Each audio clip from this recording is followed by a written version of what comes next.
నమస్కారం. ఈరోజు రాప్తాడు మాజీ శాసనసభ్యులు ప్రకాష్ రెడ్డి నా తమ్ముడు. ఎందుకంటే నన్ను ప్రెస్ మీట్లో అరే ఒరే అని మాట్లాడినాడు కాబట్టి నేను కూడా అరే ప్రకాష్ రెడ్డి అని అనగలను. కానీ తెలుగుదేశం పార్టీ సంస్కారం అడ్డొస్తుంది కాబట్టి నేను మాట్లాడలేకపోతున్నాను. ప్రకాష్ రెడ్డి, నేను ప్రకాష్ రెడ్డి గారు అనే మాట్లాడతా. కొన్ని ఆరోపణలు చేయడం జరిగింది. ఎలాంటి ఆరోపణలు అంటే అసలు నమ్మడానికి వాస్తవానికి దగ్గరగా లేనటువంటి అవాస్తవాల్ని ఇతరుల మీద మాట్లాడితే బురద జల్లేస్తే వాళ్ళే కడుక్కుంటారనే ఒక దురుద్దేశంతో మాట్లాడిన ప్రతి మాటలో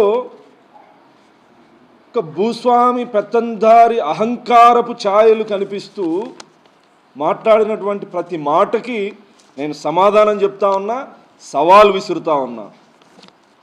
నా గురించి మాట్లాడుతూ ఎమ్మెల్యే అయిన 3 నెలల్లో 7 కోట్ల రూపాయలు విల్లా సాక్షి సరౌండింగ్స్లో, సాక్షినే కాదు అనంతపూర్, నువ్వు సాక్షి అన్నావు సరౌండింగ్స్ అన్నావు, నేను చెప్తా ఉన్నా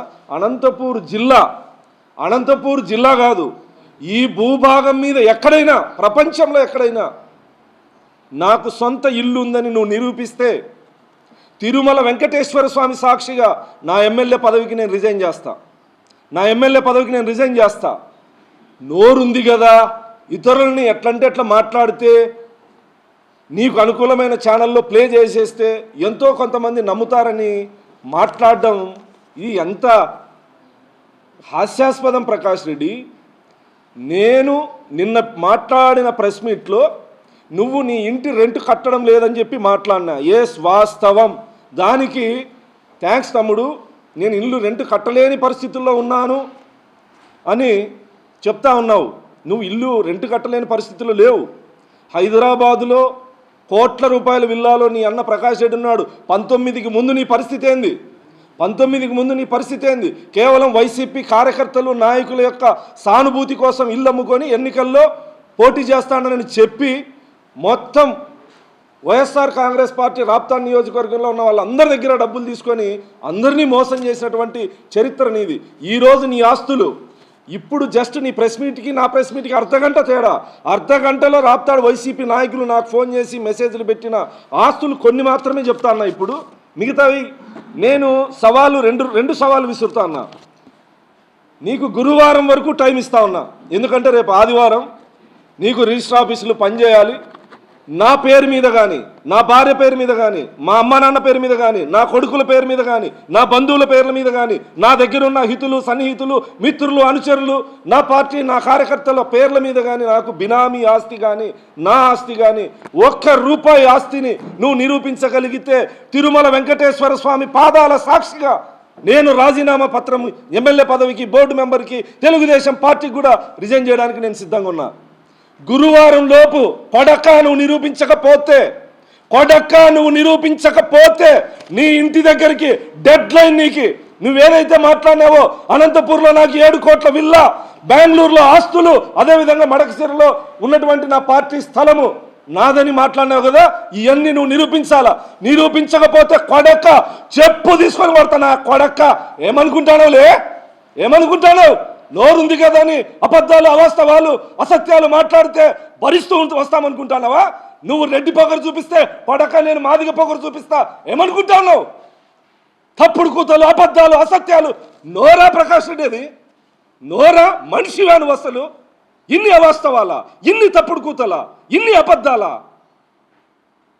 ఇల్లు లేదని చెప్పి నంగనాచి కబుర్లు మాట్లాడుతూ ఉన్నావు. నీ ఇంటి పాపం కురవ సామాజిక వర్గానికి సంబంధించిన అతను పార్టీ మీద అభిమానంతో రెంట్కి ఇస్తే ఈరోజు వరకు రెంట్ కట్టలే. నీకు ఇల్లు లేదని మళ్ళా నీ కార్యకర్తల దగ్గర సానుభూతి చూపించుకోవడానికి మాట్లాడుతున్నావు కదా. ఆదర్శ నగర్ సొసైటీ కాలనీలో 1.5 ఎకరా కోట్ల రూపాయలు విలువ చేస్తుంది. ఒక్కొక్కరు మీ 3 అన్నదమ్ములు అరెకరంలో, ఒక్కొక్కరు అరెకరంలో 1.5 ఎకరాలో ఇల్లు కట్టుకోవాలని ప్లాన్ చేస్తూ ఉన్నారు. ఈరోజు మీ అన్న చంద్రశేఖర్ రెడ్డి హైదరాబాద్లో ఉన్న విల్లా ఎంత ఖరీదు చేస్తుంది, దాని ఈఎంఐలు ఎవరు కడతాండ్రు, దాని వెనక జరిగిన పంచాయతీ ఏంది, హార్మోన్ సిటీలో పోయి కూర్చొని మాట్లాడదామా? ప్రకాష్ రెడ్డి తర్వాత ఆలమూరు దగ్గర 30 ఎకరాలు ఎక్కడి నుంచి వచ్చినాయి ఇవన్నీ? నువ్వు నేను ఏవైతే ఇప్పుడు ఇవన్నీ నేను చెప్తా అనేది కూడా మీ కార్యకర్తలు మీ నాయకులు ఈ అర్ధగంటలో నాకు చెప్పినవి. నేను ఏదైతే మాట్లాడినానో అది రికార్డెడ్గా నిరూపించడానికి సిద్ధం. నువ్వు నా మీద చేసిన ఆరోపణలు. ఇంకొకటి మాట్లాడినాడు, చెప్పుల షాప్లో పనిచేసినావని. ఏ చెప్పుల షాప్లో నేను పనిచేసినానో నువ్వు నిరూపించాలా. 2008లో సందేశ్ ఫుట్వేర్ అని నా కొడుకు పేరు మీద సంగమేశ్ సర్కిల్లో అప్పుడు ప్రముఖ నటుడు నరేష్ గారితో షాప్ ఓపెన్ చేయించా. ఏం తప్ప? నేరమా? నా తమ్ముడికి షాప్ పెట్టించా. ఏం తప్ప? ఆ రోజుల్లో చెప్పుల షాప్లో పనిచేసినావని చెప్పి ఎంత అహంకారపూరితంగా మాట్లాడుతా ఉన్నావు. చెప్పులు కుట్టడం నా కుల ఆత్మగౌరవం. నా ఆత్మగౌరవానికి నిదర్శనంగానే నేను ఆ రోజు చెప్పుల షాప్ పెట్టించిన. నువ్వు దాన్ని ఒక చిన్న చూపుతో చెప్పుల షాపులో పనిచేయాల్సినటువంటి దౌర్భాగ్య పరిస్థితుల్లో నేను ఏ రోజు లేను. నీలాగా అబద్ధాలు అసత్యాలు నేను చెప్పను. మీ తండ్రి అన్నదమ్ములు కుట్రలు కుతంత్రాలు ఫ్యాక్షన్లు బెదిరింపులు దౌర్జన్యాలతో నీ రాజకీయం. నేను సామాజిక ఉద్యమాల్లో నుంచి వచ్చా. నాకు ఎటువంటి బ్యాక్గ్రౌండ్ లేకుండా వచ్చా. లోకేష్ గారికి బినామీ అని మాట్లాడతావా? మీ నాయకుల్లాగా అక్రమ సంపాదన అక్రమార్జన చేసే నీచ సంస్కృతి నారా లోకేష్ గారికి నారా కుటుంబానికి లేదు. ప్రతి సంవత్సరం వాళ్ళకు ఉన్నటువంటి లీగల్గా ఆస్తులన్నిటినీ బహిర్గతం చేసే ఏకైక నిజాయితీ కలిగినటువంటి కుటుంబం నారా వారి కుటుంబం. నేను ఆయనకు బినామీని మాట్లాడతావా? బినామీని కాబట్టి 4 పదవులు 3 పదవులు అని మాట్లాడతావా? తెలుగుదేశం పార్టీలో నేను కష్టపడి పనిచేసిన మీ నాయకుడు మీ గవర్నమెంట్లో దుర్మార్గమైన చర్యలకి ఎదురొడ్డి పోరాటం చేసిన. నా పోరాటానికి ప్రతిఫలం నా పదవులు, అంతేగాని భిక్ష కాదు. ప్రకాష్ రెడ్డి నీలాగా లాబింగ్ చేసుకొని ఇతరుల్ని మోసం చేసి నేను రాజకీయాల్లోకి రాలే. నువ్వు రాజకీయాల్లోకి రాకముందే నేను సామాజిక ఉద్యమ కార్యకర్తని నాయకుడిని. నోరుంది కదా అని అడ్డదిడ్డంగా మాట్లాడుతున్నావు. 1000 కోట్లు 100 కోట్లు నువ్వు ఈరోజు అక్రమాస్తులు కలిగి ఉన్నావు. కానీ కార్ల ఈఎంఐలు కట్టావు, బెదిరిస్తావు. వాళ్ళు వస్తే పాపం ఈఎంఐలు అట్లని చెప్పి నువ్వేమైనా పేదోడువా? నువ్వు ఇంటి బాడి కట్టలేని పరిస్థితుల్లో ఉన్నావా? ఒక కుర్రబ సోదరుడికి ఎంత అన్యాయం చేస్తానో అసలు. నువ్వు ఇల్లు ఖాళీ చేయవు, రెంటు ఇవ్వు, ఎవరికి చెప్పుకోలేక పార్టీ పరువు పోతుందని ఒక పార్టీ సానుభూతి పరుడికి నువ్వు ఇంత అన్యాయం చేస్తా ఉంటే దీన్ని కూడా మభ్యపెట్టే విధంగా, దానికి కూడా సానుభూతి పొందే విధంగా మాట్లాడుతున్నావు. నీలాంటి నయవంచకుడు మాట్లాడితే మౌనంగా పోతారులే, బురద వేసేస్తే మౌనంగా పోతారులే అనుకోవద్దు. ప్రకాష్ రెడ్డి నువ్వు ఒకటి మాట్లాడితే 100 మాట్లాడగలం.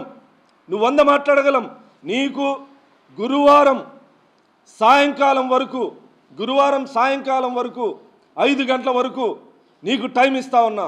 నా మీద చేసిన ఆరోపణలు నువ్వు నిరూపించాలి. నిరూపించకపోతే ఆ రోజు జరిగే పరిణామాలకు ఖచ్చితంగా నేను చెప్తా ఉన్నా. మీడియా సమక్షంలో, మీడియా వేదికగా చెప్తా ఉన్నా. గురువారం లోపు, సోమవారం నుంచి బుధవారం వరకు రిజిస్టర్ ఆఫీసులు అన్నీ పనిచేస్తాయి. నువ్వు బెంగళూరులో నా ఆస్తులని మాట్లాడుతూ ఉన్నావు, అనంతపూర్లో 7 కోట్ల విల్లాని ఈ ఇల్లు, నేనున్నటువంటి ఇల్లు మీ నియోజకవర్గం చంద్రశేఖర్ రెడ్డి అనే చెన్నై కొత్తపల్లి హనుమంతరెడ్డి అనే వ్యక్తిది ఈ ఇల్లు, ఇది నాదని మాట్లాడుతూ ఉన్నావు. కనీస సమాచారం వద్దా? ఎవరు చెప్తాడు నీకు? లేదంటే బురద వేసేస్తే సరిపోతుంది అనుకుంటాడవా? హనుమంతరెడ్డిది ఇల్లు, కొడుకులు వచ్చి సుధీర్ రెడ్డి, మహేష్ రెడ్డి. నేను నీలాగా రెంట్ ఎగ్గొట్టి ఉండడంలే. అడుగు, వాళ్ళ నెంబర్ కూడా నీకు వాట్సాప్లో పంపిస్తా. రెంట్ ఎట్లా పే చేస్తానో నేను దాని గురించి మాట్లాడినా. ఒక కురవ సామాజిక వర్గం పాపం కష్టపడి అనంతపూర్లో ఇల్లు ఆస్తులన్నీ అమ్ముకొని ఇల్లు కట్టించుకుంటే ఆ వ్యక్తికి తీవ్ర అన్యాయం చేస్తానంటే సిగ్గు తెచ్చుకొని అన్న అతనికి న్యాయం చేస్తావేమని చెప్తే దాన్ని కూడా నీ కార్యకర్తల్లో సానుభూతి కోసం వాడుకుంటున్నావు. అంటే నీలాగా బెదిరించి ఆస్తులు కూడబెట్టుకునే నీచ సంస్కృతి మాకు లేదు.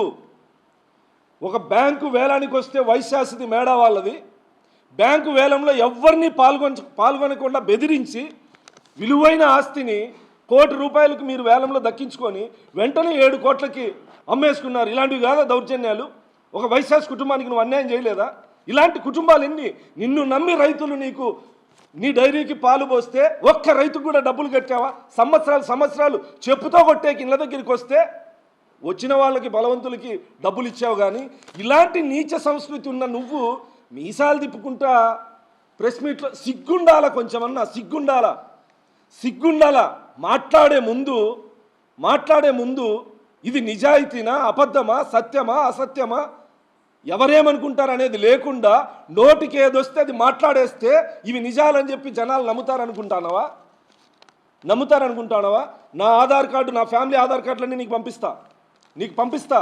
ఆధార్ కార్డులు కొడతావో లేదా రిజిస్టర్ ఆఫీసులకు పోతావో, నువ్వు చెప్పినావు కదా, నువ్వు చెప్పిన చోటే కాదు, నువ్వు చెప్పని చోటైనా సరే నా పేరు మీద, నా హితులు సన్నిహితులు ఎవరి పేరు మీద అయినా సరే ₹1 ఆస్తిని నిరూపించు. లేదా 5 సంవత్సరాలు నీ దుర్మార్గాల మీద నేను మాట్లాడతా, నువ్వు ఈ 2 సంవత్సరాల్లో మరకసిరి నియోజకవర్గంలో పరిపాలన గురించి అట్లైనా చర్చకు రా. ఏం మాట్లాడుతున్నావు ప్రకాష్ రెడ్డి? అరే ఒరే అని మాట్లాడతావా? మేము అనలేమా? నేను స్పష్టంగా ప్రకాష్ రెడ్డి నా సవాల్ని స్వీకరించు. గురువారం సాయంకాలం వరకు నీకు టైం ఇస్తా అన్నా. నేను నీ ఇంటి దగ్గరికి వస్తా. నేను నారా లోకేష్ గారి బినామీని నిరూపించాలి, నాకు 7 కోట్ల విల్లా ఎక్కడుందో నిరూపించాలి, నేను మడకసిరలో నా ఆఫీసు పరిస్థితిని నాదని చెప్పి నేను కొన్నానని చెప్పి చెప్తాన్నావు కదా, లీజుకు తీసుకొని నేను అనంతపురం నుంచి పోయాను కాబట్టి నా కార్యకర్తలకి నాకు ఉండడానికి కార్యాలయం కావాలి కాబట్టి వైశాస్తో లీజుకు తీసుకొని టెంపరవరీగా షెడ్లు వేసుకున్నా. నీకంటే కార్యకర్తలంటే లెక్కలేదు, ప్రజలంటే లెక్కలేదు, భూస్వామి మాదిరి ఇంట్లో ఉంటే ఇంటి దగ్గరికి వస్తారనే అహంకారం నీది. అందుకే నీకు ఎక్కడా కూడా నీ నియోజకవర్గంలో పార్టీ కార్యాలయము కేర్ ఆఫ్ అడ్రస్ ఉండదు. ఎవడైనా సరే అనంతపూర్కి రావాలి నీకోసం. మాది ఆ సంస్కృతి కాదు. నా కార్యకర్తలకి, నన్ను ఓటేసి గెలిపించిన ప్రజలకి గౌరవ మర్యాదలతో ఉండాల్సినటువంటి కార్యాలయం ఉండాలి కాబట్టి నేను కార్యాలయం లీజుకు తీసుకొని ఏర్పాటు చేసుకున్నా. అది కూడా నాదని చెప్పి మాట్లాడతావు. ఎవడైనా నీకు ఈ సమాచారం ఇస్తా ఉండేది? కనీసం వాస్తవమా అవాస్తవం అని చెప్పి మాట్లాడేది లేదా? ఇప్పుడు ఈ అర్ధగంటలో నీ గురించి వచ్చినటువంటి మీ వైసీపీ నాయకులు అనంతపూర్ గుత్తి రోడ్లో ఉన్న స్టేట్ బ్యాంక్ బిల్డింగ్ కథ ఏంటి? మేడా కుటుంబానికి చెందిన 20 కోట్ల రూపాయలు విలువ చేసే బిల్డింగ్ బ్యాంక్ యాక్షన్లో ఏ విధంగా కొట్టేశారు? ఆ బిల్డింగ్ ఎక్కడో కాదు, పసుపుల గ్రాండ్. ఇప్పుడు పసుపుల గ్రాండ్ వాళ్ళు డబ్బులు ఇచ్చి కొనుక్కున్నారు. అమ్మా డైరీ సమీపంలో ఎకరం 2 కోట్ల రూపాయలు విలువ చేస్తుంది. 30 ఎకరాల భూమి ఎట్లొచ్చింది ప్రకాష్ రెడ్డి? అంటే ఎమ్మెల్యేలు అందరూ మీలాగే చేస్తారు, ఖచ్చితంగా ఉంటాయని అనుకుంటున్నావా? ఇవన్నీ ఇప్పుడు ఈ అర్ధగంటలు వచ్చినట్టు నాకన్నీ. ఇది ఏదో ఇల్లు లేని, బాడీ కట్టలేని పరిస్థితుల్లో ఉన్నానని చెప్తా ఉన్నావు. పాపం ఇంటి రెంటు కట్టలేని నువ్వు రంగరంగ వైభవంగా మీ అన్న కూతురు పెళ్ళెట్లా చేస్తావయ్యా? ఎవని కొంప గుల్చి చేస్తావయ్యా? ఎవడి దయాదాక్షిణ్యాలతో చేస్తావయ్యా? ఒక కుర్రబ సోదరుడికి బాడీ గట్రా సామి అని చెప్తే ఇప్పటికీ బీదర్పులు అరుస్తున్నావు. మరి మొన్ననే కదా చేసింది పెళ్ళి నువ్వు, నీ అన్న కూతురుది పెళ్లి చేసింది మొన్ననే కదా. ఎన్ని కొంపలు కూల్చి చేస్తేవి అనాలనా మేము? మాట్లాడే ముందు ప్రకాష్ రెడ్డి స్పష్టంగా నా సవాల్, నువ్వు ఏదైతే నా గురించి మాట్లాడినావో అవి నువ్వు నిరూపించాలి. నీకు గురువారం సాయంకాలం వరకు సమయం ఇస్తా ఉన్నా. లేని పక్షంలో నువ్వు నిరూపిస్తే నేను రాజీనామా చేయడానికి సిద్ధం. నువ్వంటే మాట మీద ఉండవు, మీసం తీసేసుకుంటానంటావు, మీసం తీసేసుకోవు. పరిటాల సునీత గారు నా మీద గెలిస్తే నీ ఈసం తీసేసుకుంటానని చెప్పి ప్రగల్భాలు పలుకుతీవి, మీసం తీసేసుకోలే. నేను మాట మీద ఉంటా. నువ్వు నిరూపించు, నేను రిజైన్ చేస్తా. తిరుమల వెంకటేశ్వర స్వామి పాదాల సాక్షిగా ప్రమాణం చేస్తా ఉన్నా. నేను రాజీనామా చేయడానికి సిద్ధంగా ఉన్నా. నువ్వు నిరూపించాలి. లేకపోతే ఏం చేస్తావు ప్రకాష్ రెడ్డి? నీ పార్టీకి రిజైన్ చేస్తావా లేదా ఒక చెప్పు దెబ్బ తింటావా? తప్పుడు కూతలు కూసి నన్ను సమాజంలో హేళనగా మాట్లాడినందుకు శిక్ష అనేది ఉండాలి కదా. నేను రిజైన్ చేయడానికి సిద్ధం నా ఎమ్మెల్యే పదవికి. నువ్వేం చేస్తావు? నీ పార్టీకి రాజీనామా చేస్తావా? మీసం తీసేసుకునే విధంగా పారిపోతానంటే కుదరదు.